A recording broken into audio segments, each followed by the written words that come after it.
Unfikip στην Κύπρο, γιατί βρίσκονται ακόμα οι κιανόκρανοι στο νησί. Για περισσότερα από 60 χρόνια, κιανόκρανοι των Ηνωμένων Εθνών βρίσκονται στην Κύπρο. Περιπολούν στη νεκρή ζώνη, παρακολουθούν τις γραμμές κατάπαυσης του πυρός και προσπαθούν να αποτρέψουν νέες εντάσεις ανάμεσα στις δύο πλευρές.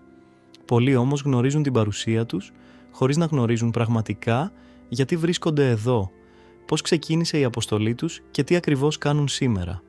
Σε αυτό το βίντεο θα δούμε την ιστορία της Unfikip από τη δημιουργία της το 1964 μέχρι σήμερα και θα εξηγήσουμε γιατί η αποστολή των Ηνωμένων Εθνών εξακολουθεί να βρίσκεται στην Κύπρο. Πώς ξεκίνησαν όλα. Για να καταλάβουμε την Unfikip πρέπει να γυρίσουμε πίσω στις αρχές της δεκαετίας του 1960. Η Κυπριακή Δημοκρατία είχε ιδρυθεί το 1960, όμως από τα πρώτα χρόνια της ανεξαρτησίας υπήρχαν σοβαρές πολιτικές και κοινοτικές εντάσεις ανάμεσα στην ελληνοκυπριακή και την τουρκοκυπριακή κοινότητα. Η κατάσταση επιδεινώθηκε στα τέλη του 1963 όταν ξέσπασαν σοβαρές διακοινοτικές συγκρούσεις. Υπήρξαν νεκροί, τραυματισμοί, εκτοπισμοί ανθρώπων και μεγάλη ανασφάλεια σε διάφορες περιοχές του νησιού. Η κατάσταση άρχισε να γίνεται τόσο σοβαρή, ώστε υπήρχαν φόβοι ότι η σύγκρουση θα μπορούσε να επεκταθεί και να οδηγήσει σε ακόμη μεγαλύτερη κρίση. Μέσα σε αυτό το περιβάλλον, η Κυπριακή Δημοκρατία προσέφυγε στα Ηνωμένα Έθνη. Στις 4 Μαρτίου 1964, το Συμβούλιο Ασφαλείας των Ηνωμένων Εθνών υιοθέτησε το ψήφισμα 186 και αποφάσισε τη δημιουργία της ειρηνευτικής δύναμης των Ηνωμένων Εθνών στην Κύπρο, γνωστής ως Unfikip. Ήταν μια ειρηνευτική δύναμη που είχε ως βασικό στόχο να συμβάλλει στη διατήρηση της ειρήνης και της ασφάλειας στην Κύπρο και να βοηθήσει στην αποτροπή νέων συγκρούσεων. Έτσι ξεκίνησε μία από τις μακροβιότερες ειρηνευτικές αποστολές των Ηνωμένων Εθνών. Τι έκανε η Unfikip στα πρώτα χρόνια? Από την αρχή, οι κιανόκρανοι είχαν έναν δύσκολο ρόλο. Έπρεπε να βρίσκονται ανάμεσα στις δύο κοινότητες και να προσπαθούν να αποτρέπουν νέες συγκρούσεις. Παρακολουθούσαν περιοχές όπου υπήρχαν εντάσεις, πραγματοποιούσαν περιπολίες και προσπαθούσαν να δημιουργήσουν ένα περιβάλλον μεγαλύτερης ασφάλειας. Παράλληλα, η παρουσία τους λειτουργούσε ως ένας μηχανισμός επικοινωνίας. Σε μια περίοδο όπου η εμπιστοσύνη ανάμεσα στις δύο πλευρές ήταν εξαιρετικά περιορισμένη, η Unfikip μπορούσε να λειτουργήσει ως ενδιάμεσος μεταξύ των πλευρών. Όμως η κατάσταση στην Κύπρο δεν παρέμεινε σταθερή και το 1974 ήρθε μια εξέλιξη που άλλαξε δραματικά την κατάσταση στο νησί.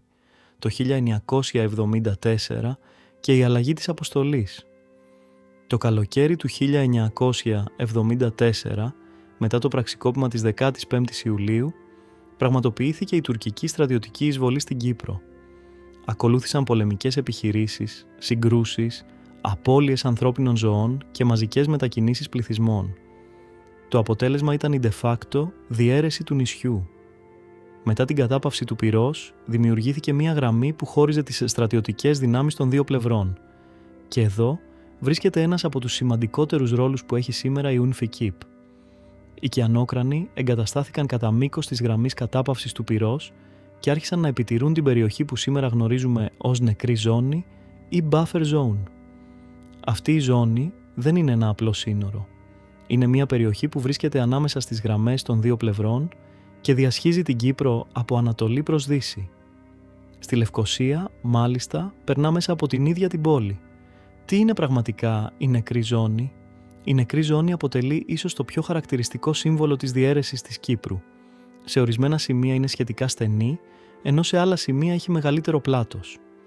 Μέσα σε αυτή την περιοχή υπάρχουν δρόμοι, εγκαταλελειμμένα κτίρια, χωράφια και περιοχές όπου ο χρόνος μοιάζει να έχει σταματήσει.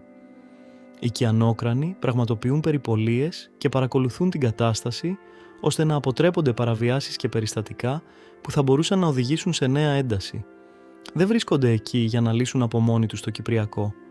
Ο ρόλος τους είναι κυρίως ειρηνευτικός και επιτηρητικός, δηλαδή να συμβάλλουν στη διατήρηση της ηρεμίας και να αποτρέπουν την κλιμάκωση. Τι κάνει σήμερα η Unfikip? Σήμερα η αποστολή της Unfikip είναι πολύ μεγαλύτερη από την απλή παρουσία στρατιωτών στην νεκρή ζώνη. Το προσωπικό της πραγματοποιεί περιπολίες, παρακολουθεί τις γραμμές κατάπαυσης του πυρός και συνεργάζεται με τις δύο πλευρές για την αντιμετώπιση περιστατικών. Υπάρχει επίσης αστυνομικό και πολιτικό προσωπικό. Ένας σημαντικός στόχος είναι η διατήρηση της σταθερότητας. Για παράδειγμα, όταν εμφανίζεται ένα περιστατικό κοντά στις γραμμές αντιπαράθεσης, η παρουσία της UNFICYP μπορεί να βοηθήσει ώστε το περιστατικό να μην εξελιχθεί σε μεγαλύτερη κρίση. Αυτό είναι ιδιαίτερα σημαντικό σε ένα νησί όπου οι δύο πλευρές εξακολουθούν να βρίσκονται σε στρατιωτική αντιπαράθεση. Βοηθά όμως μόνο στρατιωτικά? Όχι. Η UNFICYP έχει και ανθρωπιστικό και κοινωνικό ρόλο. Σε περιοχές που επηρεάζονται από τη διαίρεση, η αποστολή μπορεί να βοηθήσει στη διευκόλυνση ανθρωπιστικών δραστηριοτήτων και στην αντιμετώπιση πρακτικών προβλημάτων που δημιουργεί η παρουσία της νεκρής ζώνης. Παράλληλα, τα Ηνωμένα Έθνη στην Κύπρο συμμετέχουν σε προσπάθειες που ενισχύουν την επικοινωνία και την επαφή μεταξύ των δύο κοινοτήτων. Γιατί η ειρήνη δεν είναι μόνο η απουσία πυροβολισμών, είναι επίσης η δυνατότητα ανθρώπων να επικοινωνούν, να συνεργάζονται και να βρίσκουν τρόπους να αντιμετωπίζουν προβλήματα χωρίς να καταφεύγουν στη βία. Γιατί παραμένει ακόμα στην Κύπρο. Και εδώ βρίσκεται ίσως το μεγαλύτερο ερώτημα. Αφού η εισβολή και οι μεγάλες πολεμικές επιχειρήσεις έγιναν το 1974, γιατί η UNFICYP βρίσκεται ακόμα στην Κύπρο το 2026. Η απάντηση είναι ότι το Κυπριακό παραμένει άλυτο. Δεν έχει επιτευχθεί μια συνολική πολιτική συμφωνία που να τερματίζει τη διαίρεση του νησιού. Έτσι, η UNFICYP εξακολουθεί να έχει ρόλο στην επιτήρηση της κατάστασης και στη διατήρηση της σχετικής ηρεμίας κατά μήκος της γραμμής κατάπαυσης του πυρός. Η παρουσία της δεν σημαίνει ότι το Κυπριακό έχει λυθεί. Αντίθετα, αποτελεί σε μεγάλο βαθμό υπενθύμηση ότι η διαίρεση παραμένει. Τι θα γινόταν αν έφευγε η UNFICYP? Αυτό είναι ένα ερώτημα που συχνά προκαλεί συζήτηση. Η αποχώρηση μιας ειρηνευτικής δύναμης δεν σημαίνει απαραίτητα ότι θα ξεσπούσε αμέσως πόλεμος. Όμως θα δημιουργούσε ένα σημαντικό κενό στην επιτήρηση της γραμμής κατάπαυσης του πυρός και στον μηχανισμό επικοινωνίας μεταξύ των δύο πλευρών. Η παρουσία των Ηνωμένων Εθνών λειτουργεί ως ένα επιπλέον επίπεδο σταθερότητας. Οι κιανόκρανοι δεν μπορούν να λύσουν το Κυπριακό. Μπορούν όμως να βοηθήσουν ώστε μία ένταση να μην μετατραπεί σε μεγαλύτερη κρίση. Και αυτή ακριβώς είναι μία από τις σημαντικότερες λειτουργίες μιας ειρηνευτικής αποστολής. Το πραγματικό νόημα της UNFICYP. Αν θέλουμε λοιπόν να καταλάβουμε πραγματικά τι είναι η UNFICYP, πρέπει να τη δούμε όχι απλώς ως μια ομάδα ξένων στρατιωτών που βρίσκονται στην Κύπρο. Είναι μια ειρηνευτική αποστολή των Ηνωμένων Εθνών που δημιουργήθηκε το 1964 σε μια περίοδο μεγάλης κρίσης και συνέχισε να προσαρμόζει το ρόλο της μετά τα γεγονότα του 1974. Για περισσότερες από 6 δεκαετίες, η αποστολή βρίσκεται ανάμεσα στις δύο πλευρές, επιτηρώντας τη γραμμή κατάπαυσης του πυρός και προσπαθώντας να διατηρήσει την ηρεμία. Η παρουσία της δεν αποτελεί λύση στο Κυπριακό. Η λύση μπορεί να έρθει μόνο μέσα από πολιτική διαδικασία και συμφωνία. Μέχρι τότε όμως, η UNFICYP συνεχίζει να αποτελεί ένα από τα πιο χαρακτηριστικά στοιχεία της σύγχρονης πραγματικότητας της Κύπρου.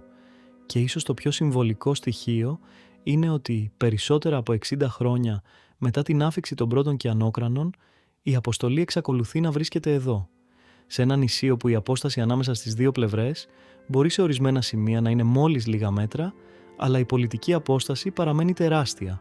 Αυτή είναι η ιστορία της UNFICYP, μιας ειρηνευτικής δύναμης που ξεκίνησε το 1964 για να αντιμετωπίσει μια κρίση, βρέθηκε αντιμέτωπη με τις συνέπειες του 1974 και συνεχίζει μέχρι σήμερα να επιτηρεί μία από τις πιο γνωστές ζώνες κατάπαυσης του πυρός στον κόσμο. Αν σας άρεσε το βίντεο και θέλετε περισσότερες ιστορίες και αναλύσεις για την Κύπρο, την ιστορία και τις σημαντικότερες γεωπολιτικές εξελίξεις, κάντε εγγραφή στο κανάλι μας, τα λέμε στο επόμενο βίντεο. Καλή συνέχεια!